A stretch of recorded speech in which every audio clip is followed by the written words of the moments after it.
माँ ने 20 लाख से क्या खरीदा? भाभी, ये बिजली का बिल इस महीने 15,000 से ऊपर आया है। आपने कहा था एसी कम चलेगा, लेकिन बच्चे तो रात भर ये चलाते हैं। प्रिया ने रसोई में प्रवेश करते हुए कहा। उसके हाथ में बिजली का बिल था और चेहरे पर शिकन। अंजलि चौंकी। वह सब्जी काट रही थी। चाकू रखते हुए बोली, प्रिया, बच्चों की तबीयत खराब हो जाती है बिना एसी के। और वैसे भी तुम तो दिन में भर घर पर रहती हो ना, तुम्हारा एसी तो पूरे दिन चलता है। यह सुनते ही प्रिया का चेहरा तमतमा गया। मैं प्रेग्नेंट हूँ भाभी, डॉक्टर ने कहा है आराम करो। आपको तो पता है मुझे गर्मी बिल्कुल बर्दाश्त नहीं। तो क्या मैं जानबूझकर एसी चलाती हूँ? मेरे भी 2 बच्चे हैं, छोटा अभी 3 साल का है। अंजलि की आवाज़ भी ऊंची हो गई। दोनों के बीच यह बहस रुकने का नाम नहीं ले रही थी। तभी 60 वर्षीय शांति देवी अपने कमरे से बाहर आई। उनके चेहरे पर चिंता और उदासी का मिला जुला भाव था। बाल पूरी तरह सफ़ेद हो चुके थे, आंखों के नीचे गहरे घेरे। पिछले 40 सालों से में उन्होंने इस घर को संभालने में अपनी पूरी जवानी झोंक दी थी। बहुएं, सुबह सुबह झगड़ा मत करो, पड़ोसी सुनेंगे तो क्या कहेंगे? शांति देवी ने धीमे स्वर में कहा। माँ जी, आप ही कुछ कहिए, बिजली का बिल आधा आधा करना चाहिए ना। प्रिया ने तुरंत उन्हें अपनी तरफ करने की कोशिश की। शांति देवी कुछ जवाब देती इससे पहले ही अंजलि बोल पड़ी। हाँ, तो हिसाब करते हैं। प्रिया के कमरे का एसी सुबह 10 से शाम 5 बजे तक चलता है।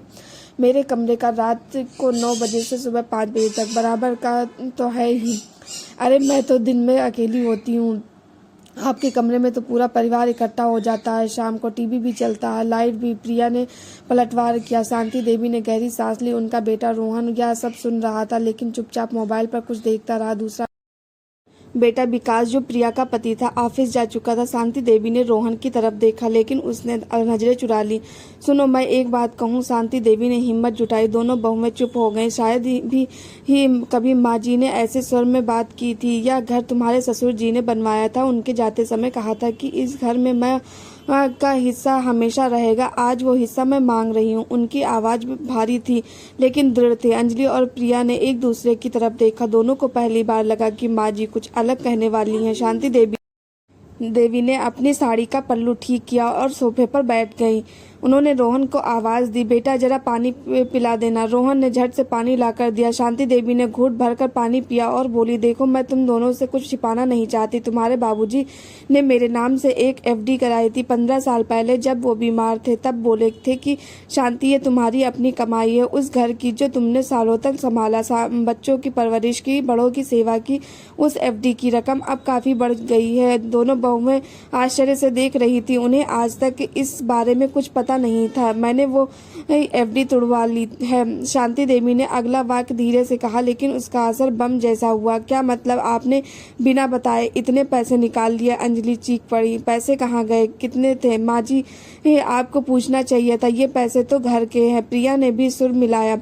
रोहन आगे बढ़ा। माँ, ये क्या कर दिया? कितनी रकम थी? शांति देवी ने एक पल के लिए आंखें बंद की और फिर सबकी तरफ देखा। उनकी आंखों में अजीब सी चमक थी, मानो सालों की थकान एक साथ बह गई हो। 20 लाख रुपए थे, उन्होंने कहा। 20 लाख? अंजलि के मुंह से निकला। और आपने सारे निकाल लिए? कहाँ गए पैसे? प्रिया ने आक्रामक स्वर में पूछा। उसे अचानक याद आया कि पिछले हफ्ते माँ जी 2 दिन के लिए कहीं गई थी। बोली थी कि किसी पुरानी सहेली के यहाँ जा रही हैं। शांति देवी ने अपने झोले से एक पार्सल निकाला। ये रहा जवाब। पार्सल खोला गया तो उसमें एक सर्विस अपार्टमेंट की चाबियाँ, कुछ कागजात और एक सफ़ेद लिफाफा था। लिफाफे में कुछ तस्वीरें भी थी। ये मैंने अपना घर लिया है ऋषिकेश में, शांति देवी बोली। गंगा किनारे एक छोटा सा फ्लैट, बालकनी से नदी दिखती है, सुबह की आरती की घंटियां सुनाई देती हैं। सब स्तब्ध रह गए। अंजलि ने तस्वीरें उठाई। एक तस्वीर में शांति देवी बालकनी में खड़ी मुस्कुरा रही थी, दूसरी में एक छोटी सी रसोई, एक आरामदायक बेडरूम। माँ, ये आपने क्या किया? आपको क्या जरूरत थी? रोहन ने पूछा। जरूरत थी बेटा, बहुत जरूरत थी। शांति देवी की आंखें छलछला आई। जब से तुम्हारे पापा गए मैंने अपनी कोई जिंदगी नहीं जी। पहले तुम दोनों को पाला पोसा, फिर तुम दोनों की शादियां की, अब पोते पोतियों को देखती हूँ, पर मैं कौन हूँ ये भूल गई थी। तो ये अलग घर लेने की क्या जरूरत थी? आपको कोई तकलीफ है तो बताइए, प्रिया ने कहा, हालांकि उसकी आवाज में दिखावटी मिठास थी। बेटी, तकलीफ की बात नहीं है, मैं थक गई हूँ, शांति देवी ने सीधे शब्दों में कहा। रोज सुबह उठकर सबसे पहले चाय नाश्ता, फिर पूरे घर की देखभाल, दो बहुओं के बीच तालमेल बिठाना, बच्चों की जिद पूरी करना, ऊपर से देखो कि कब किस बात पर झगड़ा ना हो जाए, किसी को बुरा लग जाए। मैंने सोचा अब बहुत हुआ, लेकिन माँ ये तो आपका घर है, हम आपके बेटे हैं, रोहन ने कहा। उसकी आवाज में अपराध बोध था। हाँ बेटा, तुम मेरे बेटे हो, ये घर भी मेरा है, लेकिन क्या तुम जानते हो पिछले साल जब मैं तुमसे कह रही थी कि मुझे हरिद्वार जाना है कुंभ के समय, तो तुमने कहा था कि अभी छुट्टी नहीं मिलेगी, फिर बात आई गई हो गई। रोहन चुप रहा। और प्रिया, जब तुम्हारे घर गुड़िया आई थी, मैंने कहा था कि 2 दिन के लिए अपनी बहन से मिलने अल्मोड़ा जाना है। तुमने कहा था कि माँ जी आपके बिना घर कैसे चलेगा, बच्चों को कौन देखेगा, और मैं रुक गई थी। प्रिया ने नजरें झुका ली। कितनी बार मैंने सोचा कि बस 2 दिन अकेले कहीं चली जाऊं, जहां ना किसी की चाय टाइम हो, ना किसी की टिफिन की चिंता, ना ये सोचना पड़े बहू भविष्य छोटी बहू से लड़ रही है। अंजलि और प्रिया एक दूसरे की तरफ देखने लगी। पहली बार उन्हें एहसास हुआ कि वह माँ जी को सिर्फ एक सुविधा की तरह देखती थी, एक ऐसी मशीन जो सुबह से शाम तक चलती रहे और कभी खराब ना हो। माँ, आपको ऐसा क्यों लगा कि हम आपकी परवाह नहीं करते? रोहन ने पूछा। परवाह करते हो बेटा अपने हिसाब से, लेकिन मेरी अपनी भी तो कोई इच्छा हो सकती है ना। मैंने 20 साल की उम्र में इस घर में कदम रखा था, तब से अब तक 40 साल हो गए। इन 40 सालों में मैंने कभी अपने लिए एक साड़ी तक नहीं खरीदी, जो मिला पहन लिया, जो खाने को मिला खा लिया, जहाँ तक ले गए चली गई। अब मैं अपनी मर्जी की जिंदगी जीना चाहती हूँ, लेकिन आप अकेली कैसी रहेंगी? अंजलि ने पूछा। उसकी आवाज में अब पहले जैसी तीखापन नहीं था। मैंने सालों तक 4-4 लोगों का ध्यान रखा है, अपना ध्यान भी रख लूंगी। शांति देवी मुस्कुराई। वहाँ एक महिला मिली है, सुधा बहन, मेरी ही उम्र की है, अकेली रहती है, उनका बेटा अमेरिका में है। हम दोनों ने तय किया है कि साथ रहेंगी, कभी हमारे यहाँ कभी उनके यहाँ। रोहन की आंखें भर आई। उसने अपनी माँ को गले लगा लिया। माँ, मुझे माफ कर दो, मैंने कभी सोचा नहीं कि आप अकेलापन महसूस करती होंगी। आप तो हमेशा मुस्कुराती रहती थी बेटा, हर मुस्कान के पीछे खुशी नहीं होती, कभी कभी वो सिर्फ आदत होती है, सबको खुश रखने की आदत। प्रिया अब तक चुप थी। अचानक उसने पूछा, माँ जी लेकिन आप जाएंगी कब? कल, शांति देवी ने शांत स्वर में कहा। ट्रेन का टिकट है, सुधा बहन स्टेशन लेने आएंगी। कल इतनी जल्दी? अंजलि बोली। जल्दी नहीं बहू, बहुत देर कर दी मैंने, शांति देवी ने उठते हुए कहा। अब मैं अपना सामान बांधने जा रही हूँ, बहुत कुछ नहीं है, बस कुछ कपड़े, तुम्हारे बाबूजी की एक तस्वीर और ठाकुर जी की मूर्ति। वह अपने कमरे की तरफ बढ़ गई। पीछे रोहन, अंजलि और प्रिया खड़े रह गए। तीनों के चेहरे पर तरह तरह के भाव थे। रोहन को लग रहा था जैसे उसने कोई बहुत बड़ी गलती कर दी हो। अंजलि को एहसास हो रहा था कि पिछले 8 सालों में उसने अपनी सास को सिर्फ एक कामवाली की तरह लिया। प्रिया के मन में घर के खर्चों और जिम्मेदारियों का डर हावी हो रहा था। रात को विकास जब ऑफिस से लौटा तो प्रिया ने उसे सारी बात बताई। विकास पहले तो गुस्सा हुआ, लेकिन फिर जब प्रिया ने पूरा किस्सा सुनाया तो वह भी सोच में पड़ गया। अगले दिन सुबह का नजारा बिल्कुल बदला हुआ था। शांति देवी सबसे पहले उठी, लेकिन इस बार उन्होंने चाय नहीं बनाई। वह अपने कमरे में सामान बांध रही थी। अंजलि ने चाय बनाई, प्रिया ने नाश्ता, रोहन ने बच्चों को स्कूल भेजा। सब कुछ चुपचाप हो रहा था। सुबह करीब 10 बजे शांति देवी तैयार होकर बाहर आए। उन्होंने नई साड़ी पहनी थी, माथे पर बड़ी सी लाल बिंदी, गले में तुलसी की माला। वह बिल्कुल अलग लग रही थी, मानो सालों का बोझ उतर गया हो। माँ, आप सच में जा रही हैं? विकास ने पूछा। हाँ बेटा, तू तो कल आया ही नहीं बात करने। शांति देवी ने उसके सिर पर हाथ फेरा। मैं आपको नहीं जाने दूंगा। विकास की आवाज भर्रा गई। मैं जानता हूँ प्रिया कभी कभी ज्यादा बोलती है, लेकिन नहीं बेटा, शांति देवी ने उसे रोका। प्रिया की कोई गलती नहीं है, अंजलि की भी नहीं, तुम्हारी भी नहीं, और रोहन की भी नहीं। ये सब मेरा अपना फैसला है। मैं जा नहीं रही हूँ, मैं तो बस अपने लिए थोड़ी जगह बना रही हूँ। तुम लोग तो फिर भी मेरे बच्चे हो, जब बुलाओगे आ जाऊंगी, लेकिन अब मैं अपनी मर्जी की मालकिन बनकर आऊंगी, किसी की नौकरानी बनकर नहीं। यह सुनकर सबकी आंखें नम हो गई।